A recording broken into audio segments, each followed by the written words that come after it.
Good morning all of you.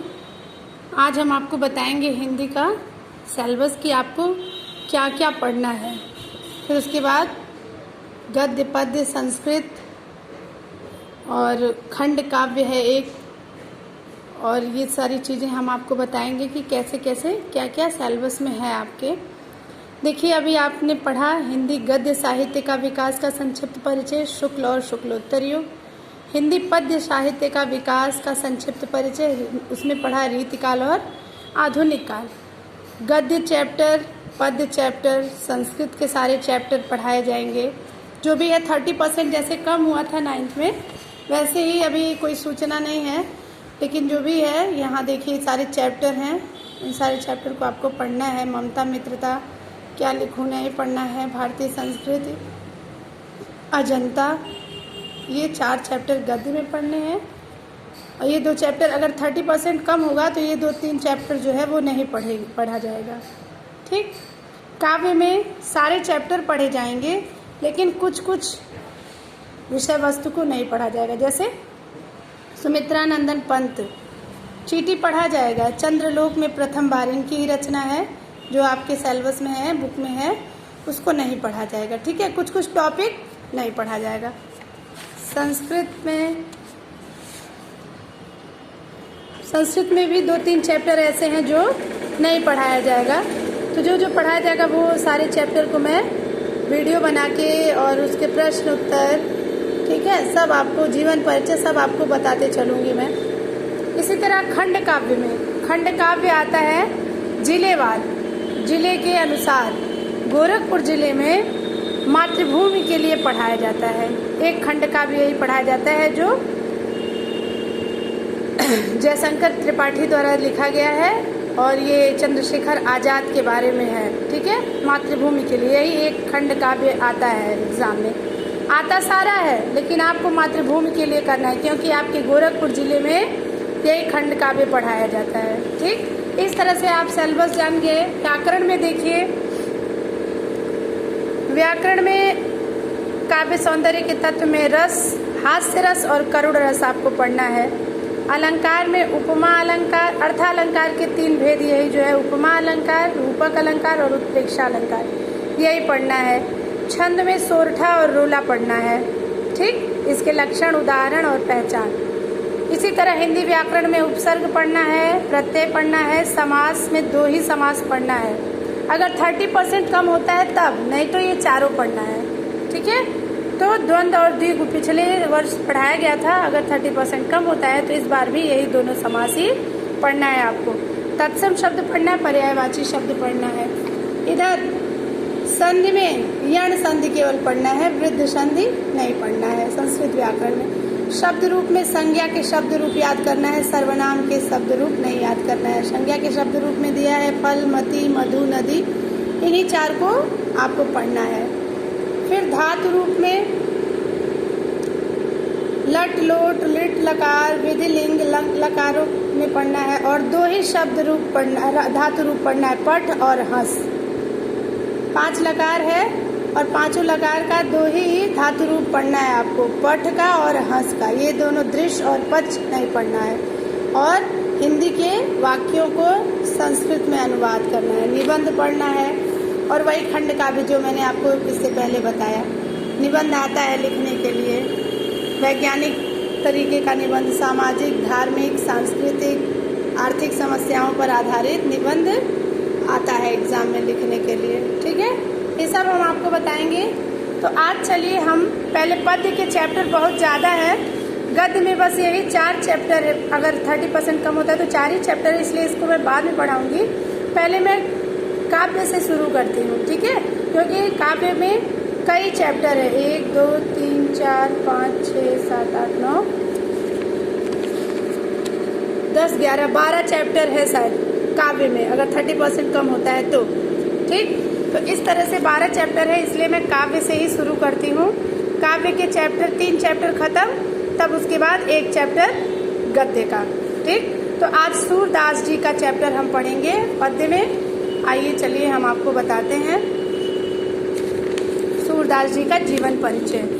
आप सभी लोग बुक ले लीजिए राजीव प्रकाशन की, और प्रकाशन की बुक लेने में अगर दिक्कत होती है और आपको इधर उधर कहीं से भी अगर मिल जाती है पुस्तक, तो पुस्तक लेने की ज़रूरत नहीं है, ठीक है।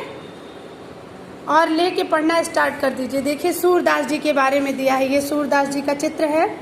सूरदास जी को जन्मांध कहा जाता है कि जन्म से ही वे अंधे थे, लेकिन इन्होंने श्री कृष्ण को सखा रूप में वर्णन किया है। श्री कृष्ण जी के जीवन लीला का श्री कृष्ण को सखा के रूप में मानते थे, और अंधे होने के बावजूद भी इतना अच्छा वर्णन करते हैं श्री कृष्ण जी की बाल लीला का, ऐसा लगता है कि मानो श्री कृष्ण जी इनके आंखों के सामने वैसे वैसे ही बड़े हुए हैं। तो बहुत ही सुंदर वर्णन है इनका। देखिए आइए इनके बारे में जानते हैं। अष्टछाप, अष्ट कवियों के को लेके अष्टछाप कवि रखा गया, उसमें इनका नाम है। अष्टछाप के देखिए लिखा है, अष्टछाप के सर्वश्रेष्ठ कवि सूरदास जी का जन्म वैशाख सुदी पंचमी सन 1478 ईस्वी में आगरा से मथुरा जाने वाली सड़क पर रुनकता नामक गांव में हुआ था। कुछ लोग इनके जन्म को दिल्ली के निकट सिंघी गांव में मानते हैं। इस तरह से इनके जन्म के स्थान का बड़ा मतभेद है, लेकिन रुनकता को ही जाना जाता है विशेष रूप से, इसलिए आप रुनकता लिखेंगे। इनके पिता का नाम रामदास सारस्वत था, और ये विनय के पद गाया करते थे बचपन से ही। एक बार वल्लभाचार्य जी महाराज उधर से गुजर रहे थे, जिस घाट पे बैठ के ये गाते थे उस घाट का नाम था गौ घाट। गुजर रहे थे तो उन्होंने अपने द्वारा लिखी गई, सूरदास जी ने अपने द्वारा लिखी गई एक पद को उन्हें गाकर सुनाया। फिर कृष्ण की लीला का वर्णन करने लगे। वल्लभाचार्य जी इनसे बहुत ही प्रभावित हुए और इनको अपने शिष्य के रूप में स्वीकार कर लिए। कृष्ण की लीला का ये गान करते रहे हमेशा,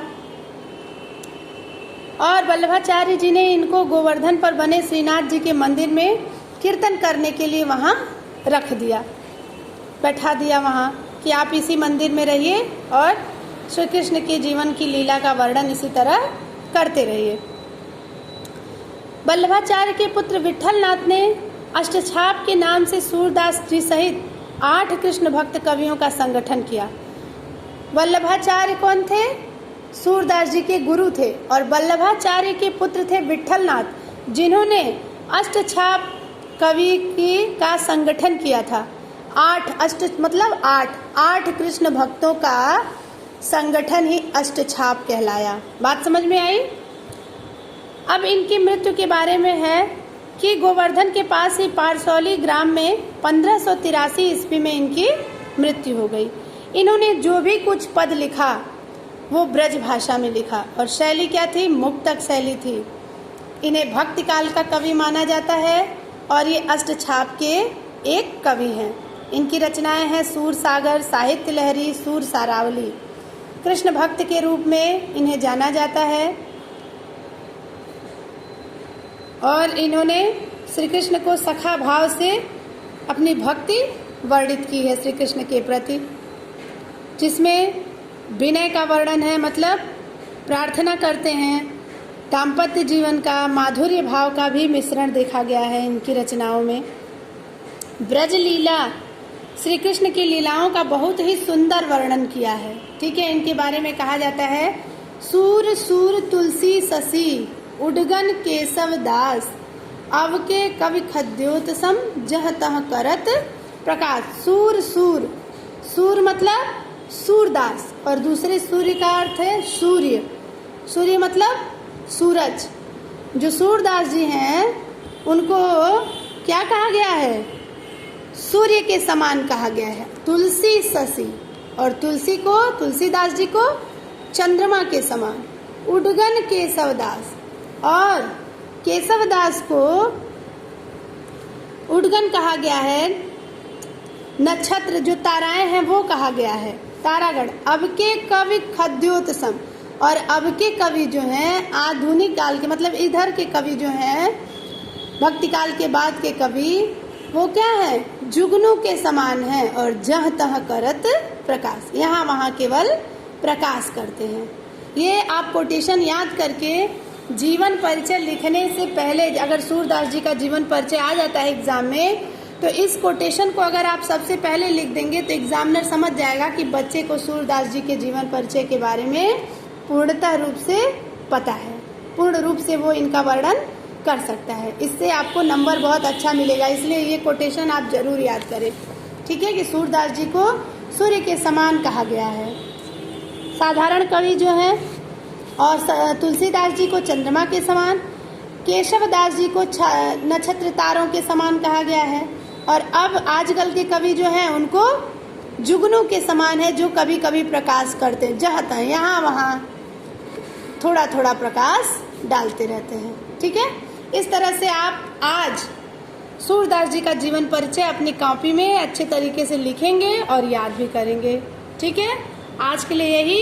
अगले टर्न में हम इनकी कविताओं का वर्णन करेंगे, इनके द्वारा लिखे गए इन पदों का, एक एक पदों का व्याख्या आपको समझाएंगे, फिर काव्यगत सौंदर्य बताएंगे।